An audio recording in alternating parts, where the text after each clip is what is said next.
Hi, everybody.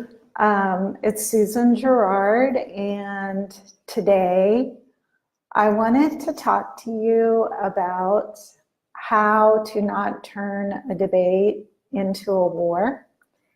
And I wanted to ask you if you've ever been in an argument or a discussion where you were completely misunderstood and you didn't really even have a chance to explain your position or answer questions.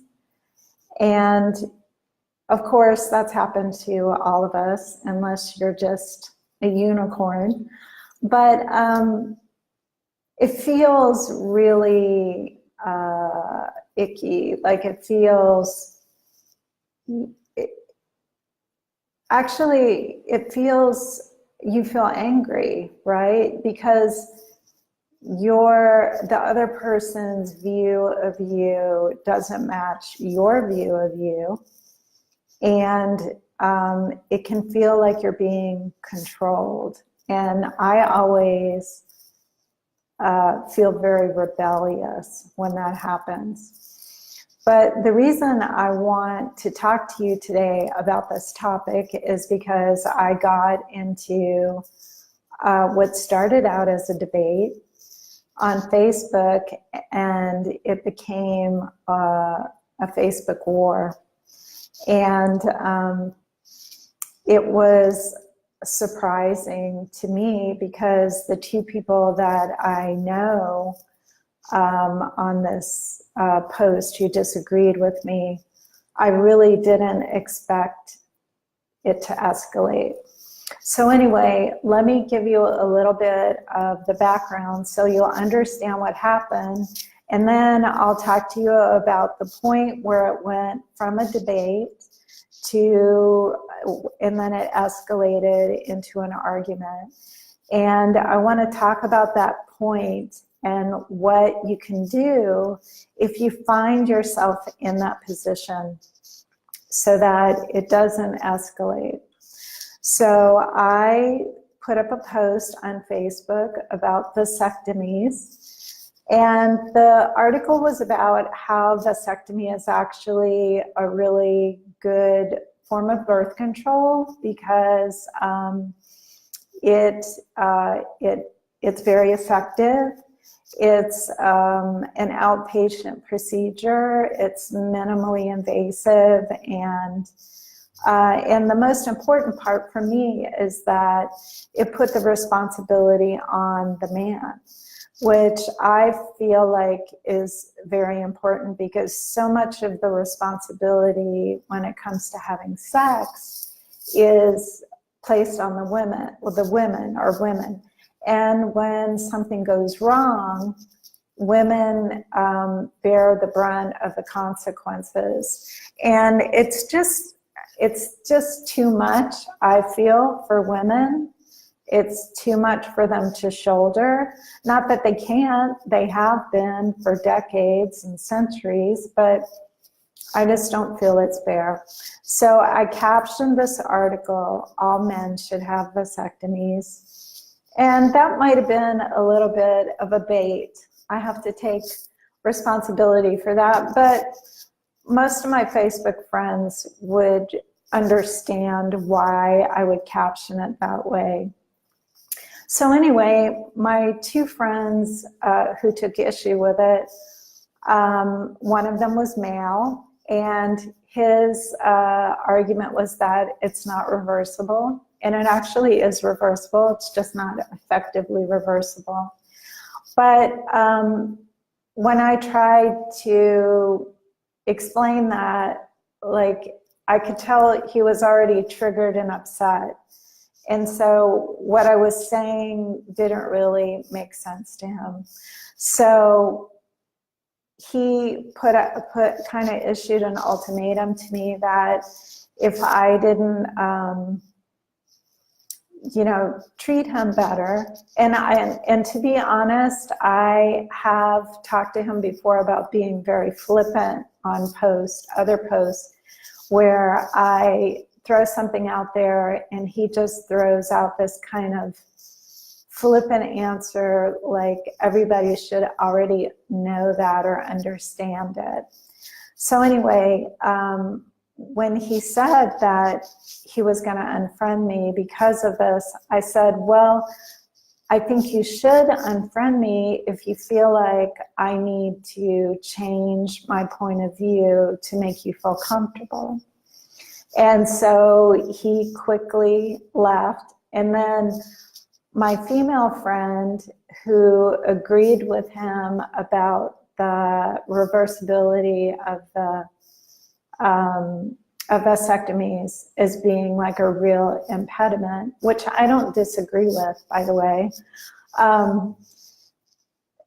She said that, okay, so here's where it switched from a debate to an argument. She said, she posted, Dawn is right. And she went on to talk about vasectomies. And after he had just left because I wouldn't soften my position to make him feel better, her saying he is right was the thing that escalated it. And then it started to devolve into character assassination and stuff like that. So what I want to say about that is, here's what could have happened. And this is something I encourage people to do when I work with them, helping them tap into the wisdom of their emotions. I call it a do-over, and you actually go back. And this is why Facebook is so awesome, because everything is written down and you literally can go back and see exactly what people wrote.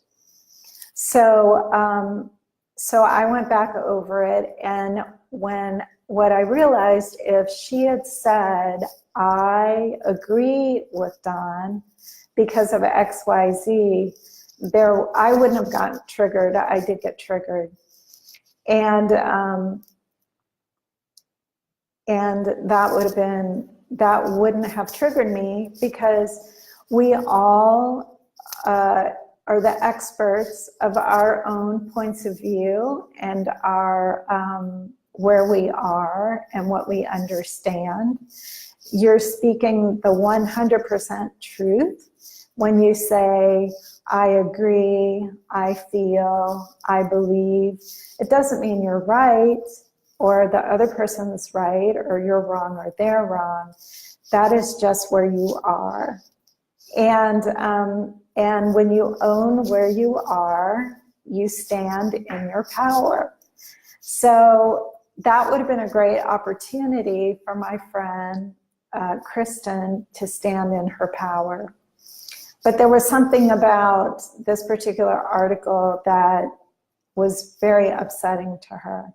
I think she thought I was like advocating like some mass sterilization, and that really wasn't what I was advocating. So, so that didn't happen, and I got triggered.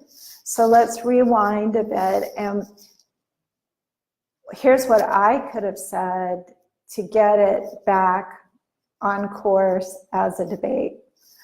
I could have said, it sounds like you agree with Dawn because you think vasectomies aren't reversible enough or good enough as they are. And that would have given her the opportunity to step back in her power and say, yes, this is where I am, and I can own this. But I got triggered and I wasn't able to do that.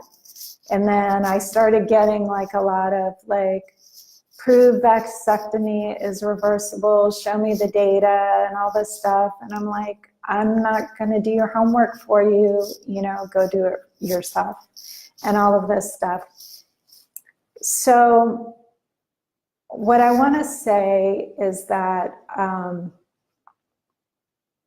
if you use an I statement and you talk about what's true for you, you are in your power. But the moment that you say something like, this person is right, or I'm right and you're wrong, that is trying to control somebody else. That's a different kind of power. It's not a power that works very well. It's not a power that is respectful. It's not a power that's sustainable. It's not a power that that nurtures relationships.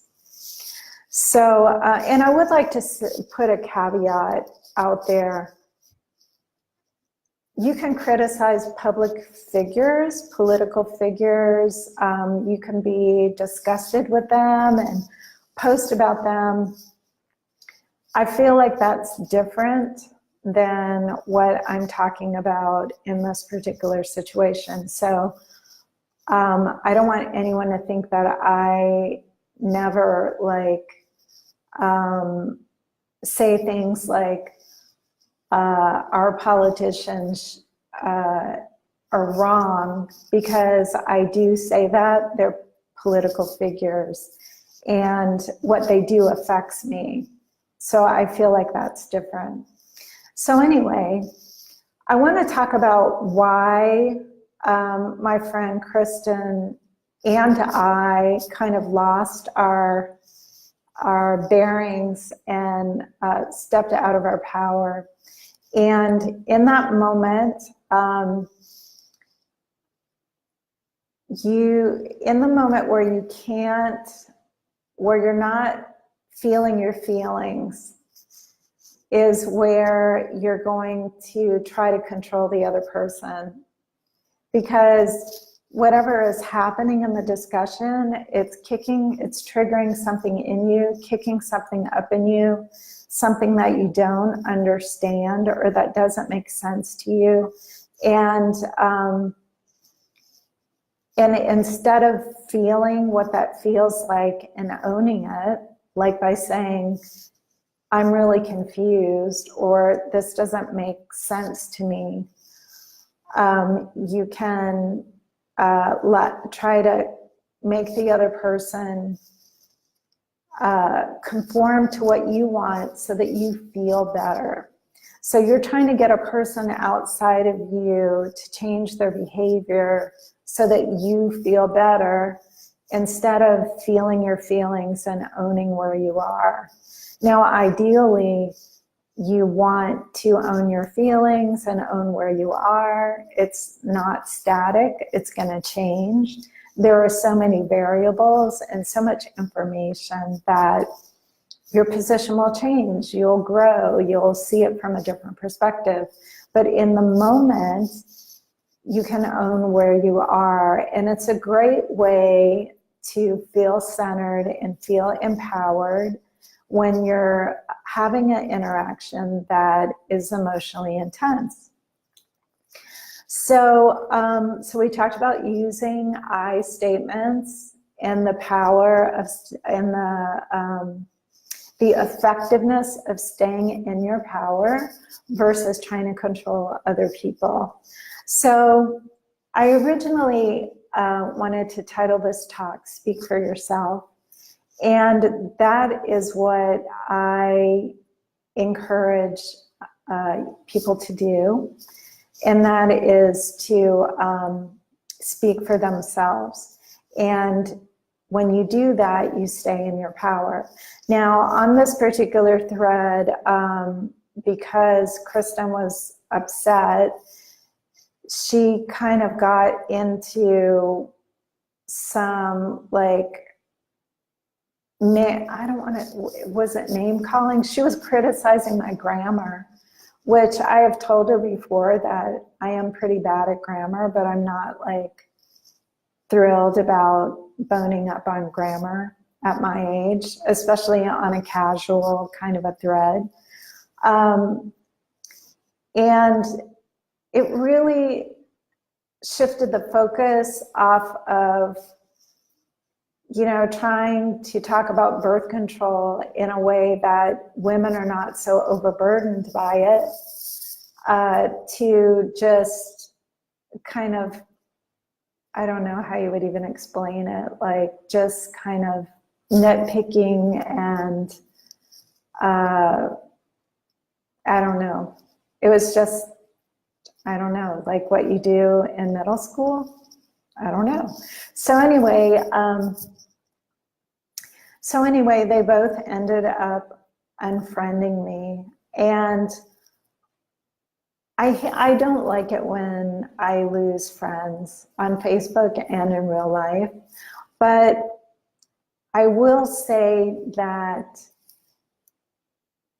people that I care about and want to hang around with will slow things down and try to understand rather than jumping to conclusions and filling in the blanks.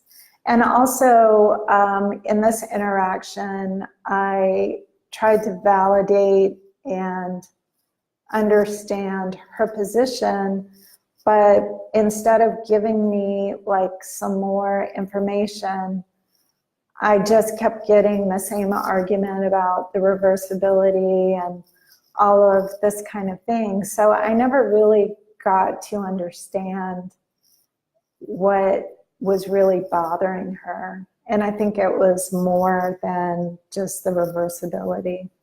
At this point, I can only guess because she really didn't volunteer that information. But when it comes to losing friends, like I said, I don't like to do it. But at the same time, I want to form friendships with people that understand that I'm a growing and evolving individual, and that I have my own way of arriving at the conclusions I come to, and that I'm okay with having an awkward process. I'm okay with putting stuff out into the world that's not politically correct or 100% like, backed up by a peer-reviewed, independent, double-blind study. And also, I think if you need that kind of, if you need data, like some people these days, like they need data like babies need their blankets. It's like, just Google it for yourself, like just take the other person's point of view and Google data from that point of view.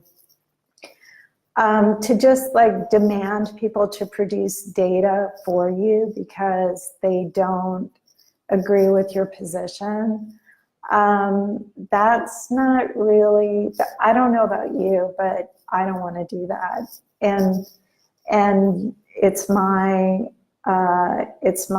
Facebook feed, and you have yours. You can run yours the way you want to run yours. So anyway, I hope this was helpful. I hope that you'll use I statements. And if you find yourself like getting triggered on Facebook or in arguments, there's a reason, there's a reason this is happening. It means something is confusing to you, or you think it means like you're going to have to change. That's the other thing I wanted to talk about, is like how your brain loves to conserve energy. So when you are faced with looking at something a new way that seems scary and unusual, your brain is going to kind of fight you a little bit, because that's going to take some cognitive energy. And the brain uses a lot of energy. Like your brain gets first dibs on all the sugars in your body because it needs that energy. And it needs to keep you alive. So when somebody throws out an unpopular point of view and you're going to have to like kind of see it from their point of view, or maybe ask some high quality questions like, Susan, I really don't understand why you would advocate this because X, Y, and Z. That's going to take cognitive energy. And once you get triggered and that anger kicks in, that energy is like 0 to 100 in a few seconds. It's a different kind of energy. So I just wanted to let you know that you can stick to your I statements, and when you feel yourself getting triggered, we talked about reporting in a previous video. You can always report. I feel triggered. I need to take a break. Nobody will think less of you for doing that. In fact, I will think very highly of you because you're showing self-awareness, and you're showing that you can take care of yourself, which is so good. And like I said, I got triggered. I didn't do that. I do it a lot, but I didn't do it in this case. So,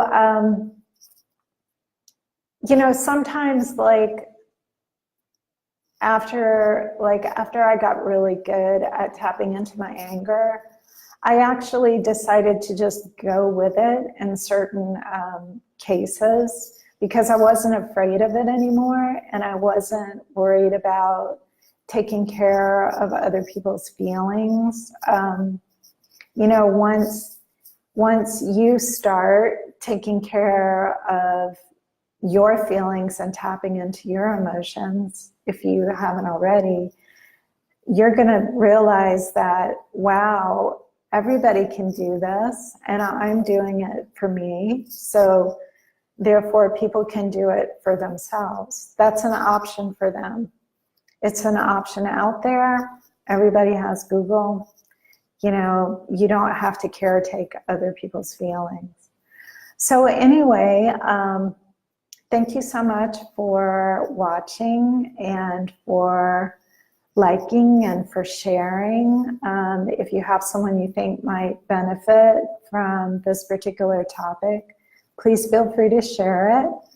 And I also want to announce that my website is finally up. Hopefully by the time I get off this video, my tech person, Stephen, was having a little bit of problem getting everything loaded, but my new website is theemotionalintelligenceschool.com, and you can go on my website. There's a lot more information. All the blogs are neatly posted there, thanks to Stephen. You can just scroll through and look at all the topics, and you can learn a little bit more about emotional intelligence and how that can help you design and create your own happily ever after, especially after you've been blindsided by the end of a relationship, where you've gone through a relationship that has really fundamentally changed how you see yourself, how you see relationships, and how you see the world. So I want to say aloha, and I will see you next week on Thursday at 5 p.m. Hawaiian time, and have a really great weekend. Thank you so much. Bye-bye.